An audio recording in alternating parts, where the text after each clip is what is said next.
வணங்கி நான் உத்தமி என்று கூறுங்கள். இல்லை என்றால் நான் தற்கொலை செய்து கொள்வேன். இப்பொழுதே அந்த சலவை செய்பவனை அழைத்து அவன் செய்த தவறுக்கு தண்டனை தர வேண்டும். அமைதியாக இரு.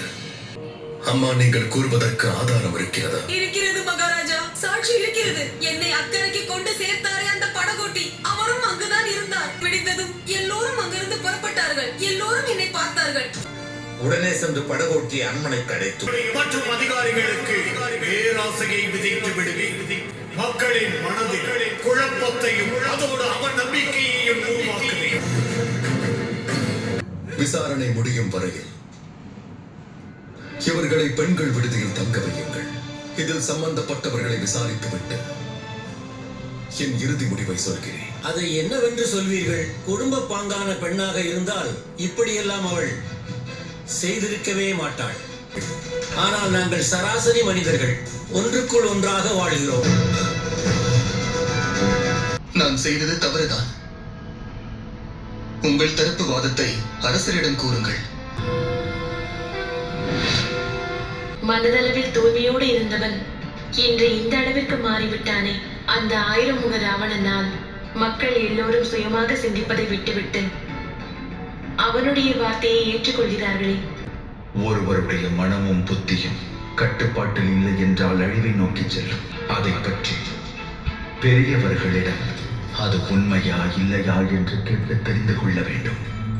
ஆணவம் என்ற விலங்கு ஒரு மனிதனை கட்டி போட்டு வைத்திருக்கிறது. அதன் காரணமாகவே அவன் அதை செய்ய முடியவில்லை. நடக்கும் இந்த போராட்டம் அவர் வாழ்வின் அடுத்த நிலையாகும்.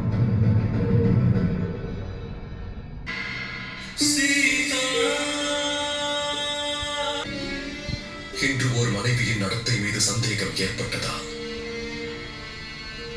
கணவன் அவளை வீட்டை விட்டு வெளியேற்றி விட்டான். இதன் மீது படிந்துள்ள கரும் மையை பார்த்தீர்களா? அதுபோல்தான் இன்று அழுக்கு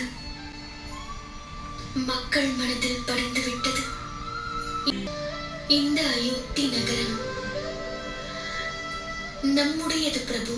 நம் நகரத்தில் இப்படி ஒரு பிரச்சனை வந்திருக்கிறது என்றால் அதன் காரணம் என்னவென்று முழுமையாக தெரிந்து கொள்ள வேண்டும்.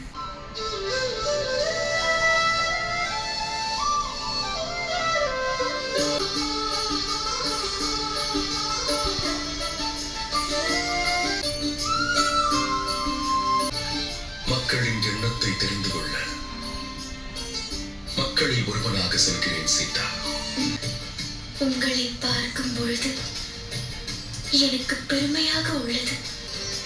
நீ கேடயமாக இருந்து செயல்படுகிறாய்.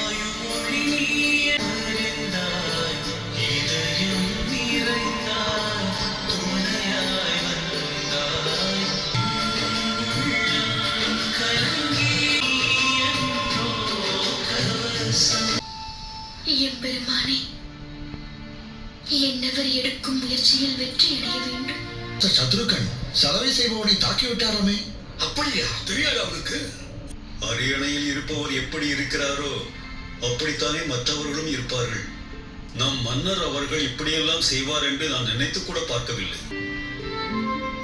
ஐயா, சுரைக்காயும் கீரையும் கொடுங்கள். நாம் துணிகளை விழுக்கும் சலவை தொழிலாளியின் குடும்ப பிரச்சனையை கேள்விப்பட்டீர்களா? அரச புரசலாக கேள்விப்பட்டேன். அவைக்கு அழைத்து செல்ல வந்திருக்கிறார்கள். என்னாருங்கள்? அன்பால் மட்டும்தான் அதை வீழ்த்த முடியும். வரக்கூடிய சீமந்த ஏற்பாடுகளை இதைவிட சிறப்பாக செய்ய வேண்டும். சீதா, அமரு. இதை குடிமகளே, நலமாக இருக்கிறாய் அல்லவா? நலமாக இருக்கிறேன். நான் என் அவரின் வருகைக்காக காத்துக் கொண்டிருந்தேன். உங்கள் அறையில் விளக்கெறிவதைக் கண்டேன். அதனால் இங்கு வந்தேன். நாங்கள் பாட்டியாகும் ஆனந்தம் பசி தாகத்தையும் பறித்து விட்டது. உன் மனதில் என்ன விருப்பம் உண்டானாலும் என்னிடம் கூறு, நான் செய்து தருகிறேன். நான் என்னுடைய மனதில் உள்ள ஆசையை அவரிடம் தெரிவித்தேன்.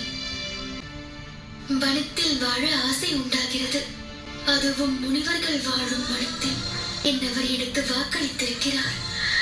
என் விருப்பத்தை அவசியம் நிறைவேற்றுவேன் என்றார். இந்த நேரத்தில் நாம் நம் வயிற்றில் வளரும் குழந்தைக்கு என்ன கற்றுத் தருகிறோம் என்பதை வைத்துத்தான் குழந்தை வளரும் என்று சொல்வார்கள். வாசம் கற்றுத் தந்தது. இந்த படகோட்டி மட்டும் அன்று படகை செலுத்தி இருந்தால் இத்தனை பிரச்சனைகள் இங்கு வந்திருக்காது. அதை நடத்துவதற்காகவே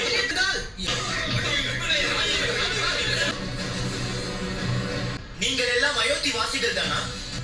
அயோத்தியில் வாழக்கூடியவர்கள் இவ்வாறு நடந்து கொண்டதை நான் பார்த்ததில்லை. யாராவது சண்டை போட்டால் சிறைச்சாலை தான் செல்ல வேண்டும்.